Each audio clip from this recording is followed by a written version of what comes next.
is very healthy in Vietnam. Yeah. Terrible. Yeah, you need a subway. Yes. If you go another place, it's good not travel. It's just travel in Ho Chi Minh City or Hanoi. I think Vietnam is amazing. Yeah.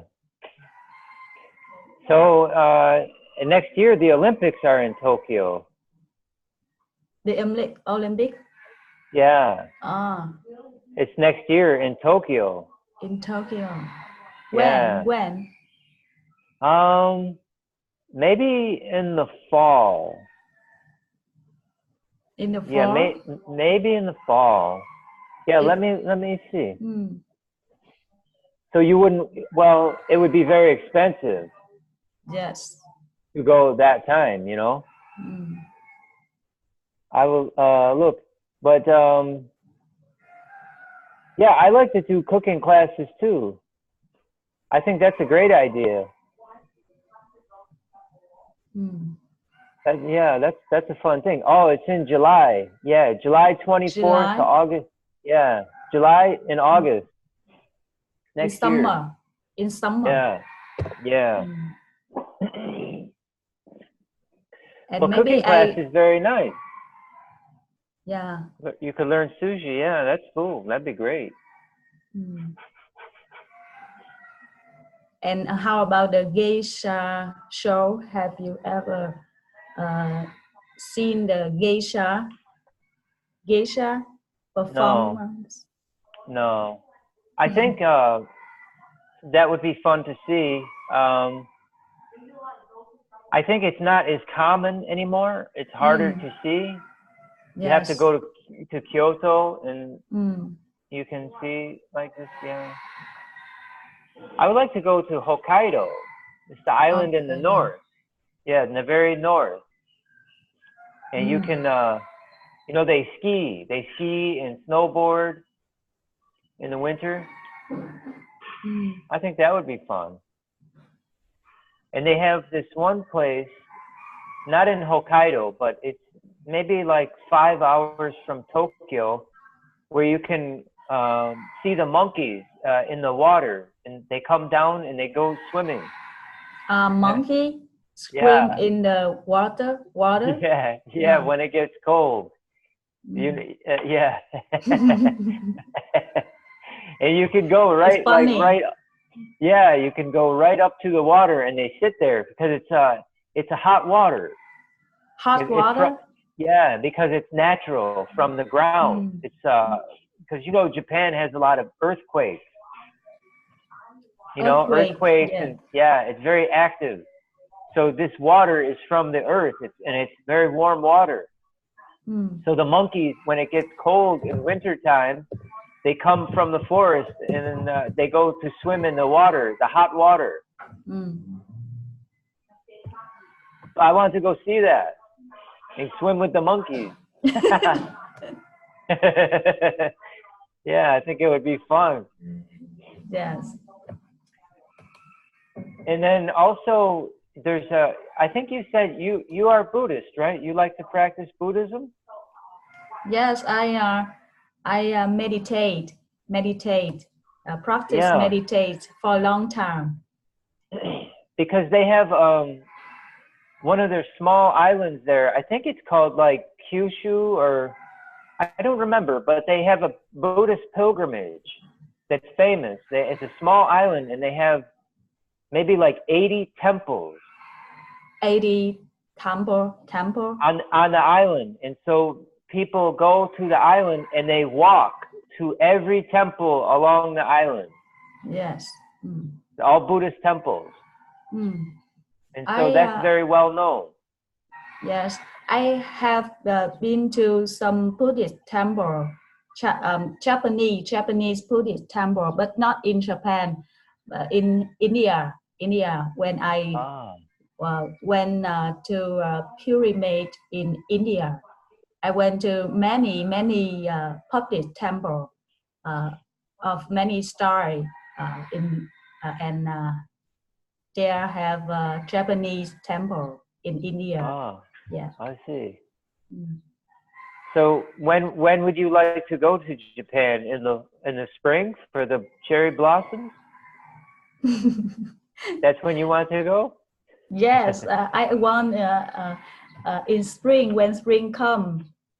Ah. But I think this is just a wish in next year, because Okay. next year I have also have plan to go to India, to Himalaya in India, to take a yoga course there. Ah. In maybe in the end of tháng 2 là cái gì quên rồi ta. tháng 2 á mọi người. February. Còn tháng 3 March. In March I will go to India. And how you say this? It's tháng 3. Yes, tháng 3. Yes, no? tháng 3 March. Yeah. And I see. next I will go to Bali in Indonesia in oh wow, October, to also take a yoga course there. I see. 2 places I will definitely go to in next year. About Japan, I love to, but I'm not sure the plan. I see. Yeah, I wonder if yoga is popular in Japan. Probably. Not very popular like another country like America, but it's still developed in Japan. Some foreign teacher, my foreign teacher also teach some course in Japan, but the cost for in Japan is very high. Yeah. If you sign up a yoga course in Japan, it's very high. But in India, it's cheaper. But you can learn with European teacher or American teacher. So you can learn with many teacher, very good teacher in India with cheaper money. I see. Okay, well that sounds great. Thanks for sharing your trip. And you, how about you, Chris? You can share. Where do I want to go in 2020? Well, I think maybe 2020 might be. I might stop traveling after 2020 and go back to the U.S. and maybe try to change gears. You know, like switch what I'm doing. Try to So maybe I think for my last trip. So I like when I have my birthday, I like to go to a neat place, you know, like a fun place on my birthday, like a special kind of place. So I think when I will turn 40, not this March, but the next March. So next year I think I will go to Morocco. Then in Africa. And then I want to go to Egypt and go to the pyramids for my 40th birthday in Egypt. Yeah, that would be my trip for next year. Yeah, Egypt. I think that would be very cool. They have lot of old culture, and I've never been to a Muslim country. So I think it would be nice to experience the different culture. And yeah, maybe I could try to learn some Arabic. You know, they speak Arabic in Morocco and Egypt. And there's a lot of old Roman history as well in this part of the world. So I'd like to learn about Roman history too. Yeah, so that's what I want to do, I think. But you know, Egypt is kind of a crazy place. I think there's a lot of it's not very stable sometimes, you know. There can be violence, but of course, you know, the U.S. is even worse probably. So like more violence in the U.S. than Egypt probably. So yeah, you know. But like, see, this is where maybe I would do a tour or consider doing a tour in Egypt, because they will bring you right to where you need to go and then you leave. Because Egypt, you know, I don't know if it's very safe. So Egypt is not a place that I would want to walk around by myself and just go to some places, you know, because maybe it's dangerous. You know, yeah. So maybe I would do a tour there. Yeah. We'll see. Yeah. But they're really super expensive tours, you know. So maybe you can pay like $3,000 US for a tour, but if I go by myself, I can pay maybe 1,000. You know. So it's, yeah, we'll see. Yeah. So that's my plan for next year. And yeah. And this year my plan is to hang out in Hama with all the students. Did you see Peter's photos from our Christmas party? I think he posted them on Facebook with all the young children from the Hama school. Yes, we see the picture of children, but not you. Not but the picture of you. I was sleeping. Where are you? I was sleeping in my bed, sleeping. Maybe at that time, Chris be a cameraman. You know, cameraman to take the photo. Yeah. No. That time I was sleeping. Maybe. So yeah, it was fun. It was a fun time. How long have you been in Vietnam, Chris?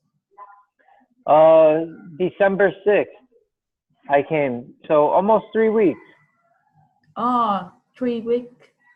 No. I've been in Hama for 3 weeks. Yes. How about other place? Oh. Other places? Yeah. So I think maybe like 6 weeks in Vietnam. Yeah, 6 weeks now. Besides Hama, any place have you been to? I went to Hanoi. I stayed in Hanoi for a while, and I went to Lang Ha Bay, and Sapa, and Baha. Baha. Yeah. What Bắc is Hà? Bắc Hà? Yeah. Yeah. Just the northern town. What did you do in Bắc Hà? They have there are a lot of Hmong people in Baka. They have a famous market. The flower Hmong people.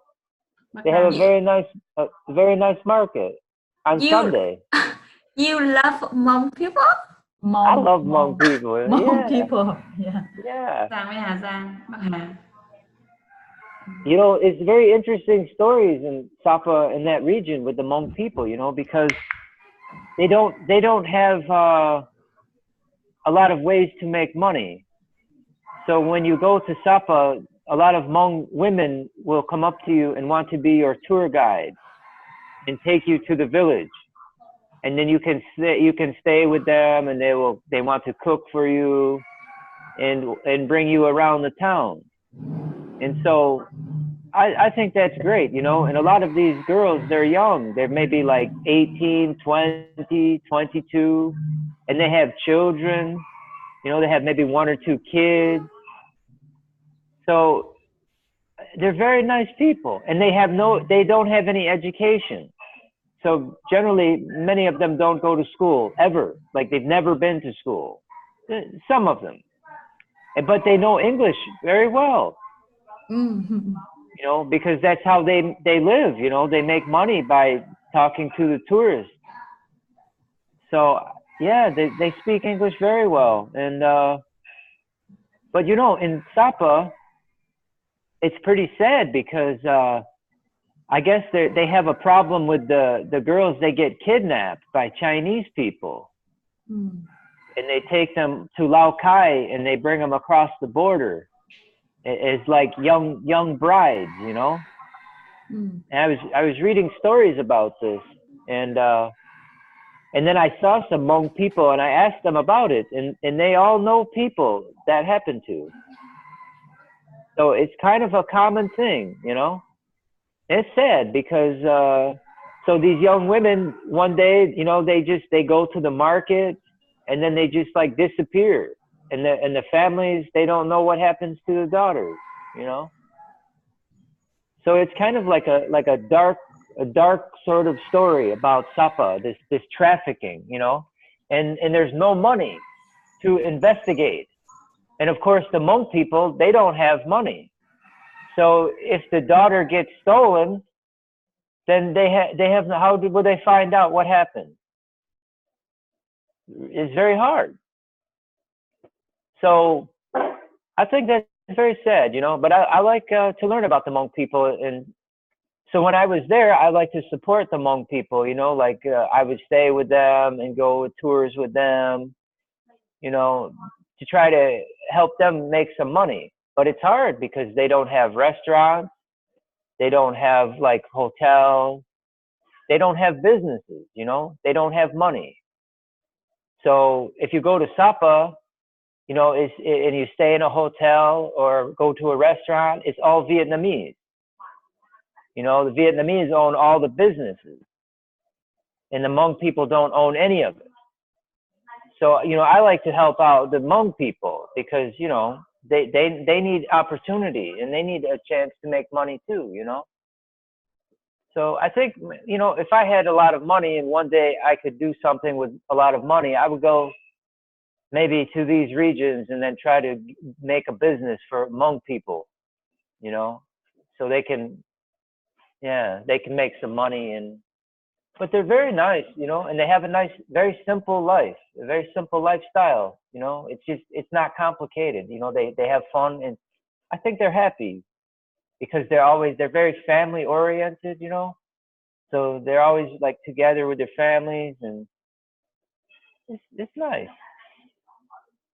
Yeah.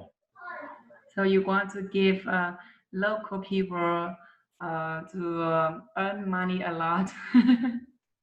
Yeah, well, you know, especially the people, they don't have an opportunity. You know, we have a lot of this stuff in the USA, you know, like in the poor neighborhood where the school system is not very good. And then it's hard to get a job because you don't have a good school system. And then it's hard to start a business because the banks know that you live in a poor neighborhood and you don't have a lot of schools. So they don't want to give you any money for a business.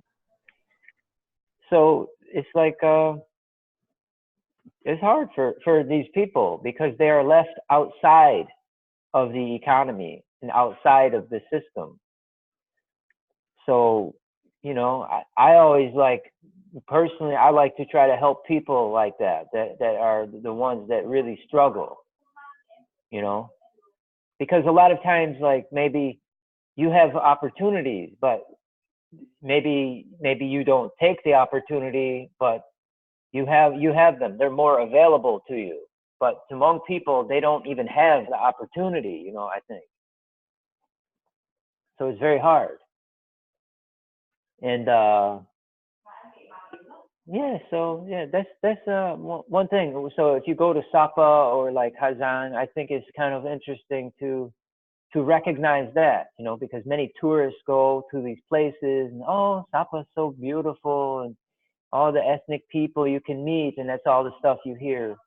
But there's also another thing going on in Sapa, yeah, that's very sad, and it's not very beautiful, you know. And there's no money to really try to stop it, you know, because the Chinese, they have there's like 50 million more men in China than women in China. So they don't have women for people to have a lot of men cannot have a wife because they don't have enough women. so this is also one reason that they go and they go across the border to find like Hmong girls and stuff like this and take them. It's not just Hmong girls either, too, right? It's probably like the Zhao, Red Zhao, I think they call them. Yeah, it's probably all of the minority people that don't have a lot of education or money. They probably all, you know, they have this problem with people. So I was reading one very interesting story.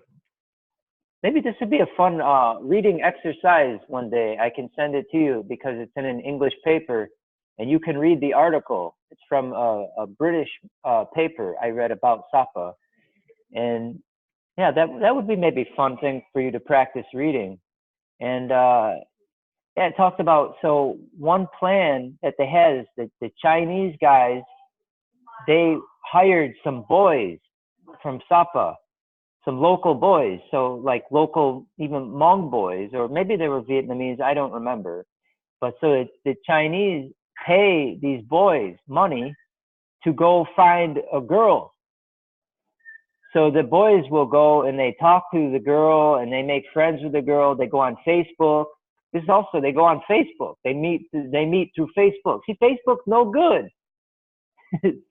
So they meet through Facebook, right? And then they make friends with the girl, and then the boys say, well, let's meet at the market, you know? So the girl maybe goes and meets them at the market, and they become comfortable. Maybe they meet 2 or 3 times at the market.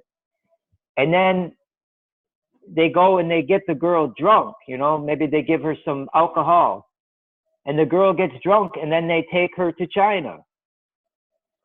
And she wakes up in China. It wakes up in somebody's house, and you know, that's it. That's like, you know, she now is kind of trapped, you know, and they treat her very poorly, right? Because they think the Hmong people are like not really people, you know, they're like second-class people. So they treat them really bad, and they, you know, so they become like slaves. Yeah, I'll have to find that article. That was a good article. I'll send it to you. Yeah. Well, I don't want to make everybody so sad, you know, but no, but you know, it's true, and I think people should learn about these things, you know, because it's real. So it's like people should know and talk about these things, because the only way it can ever stop happening is if people first have to know it is happening. Yeah. Thanks for that. And then, yeah. So yeah, when you go to Sapa and Hai Giang, I think that's an interesting understory to this place. So that many people don't think about, especially tourists. Tourists have no idea. So anyway, it's horrible. Yeah, no, it's really bad, you know, and I can just imagine what it must feel like for the family, you know, where their daughter just disappears one day and they have no money and no education, and they feel helpless to figure out what happened, because maybe the daughter is like 300 kilometers away now, and she will be gone. Many of them will not be found. So yeah, I'll send you the article though, and yeah, you can read it and see what you think. It'd be good practice, I think, for your English reading skills. And it's a very interesting and very relevant story. And if you have any questions or you want to read it together, I don't remember if it's a difficult, I don't think it may be very difficult. I think you'll be fine. You can read it fine. So I think I'm getting hungry. Okay. Does anybody else have any questions? Are we good? Everybody's good? Yeah, we are good. I feel slow down, Chris. Yeah? Okay, so have a good day. And I will send you the article, and you can read it if you want. And if not, yeah. If you have anything you want to chat with me or practice, we can do it too, okay? Yeah. Okay. Yeah. Thank you. Thank you so much, Chris. Have a nice day. Hope you have a nice tạm biệt. holiday. Yeah. Have a nice holiday tonight. You can say tạm biệt. Tạm biệt. Hẹn gặp lại. Tạm biệt, hẹn gặp lại. Hẹn gặp lại. Okay.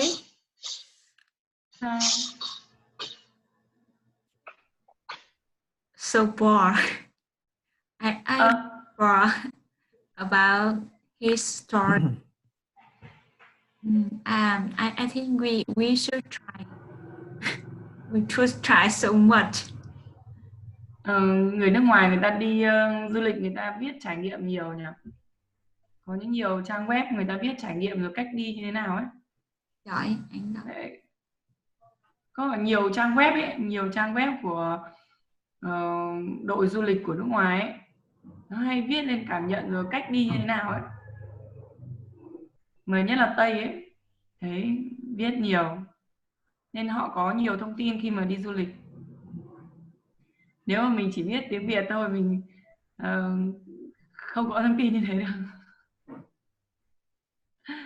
Try it for the next generation.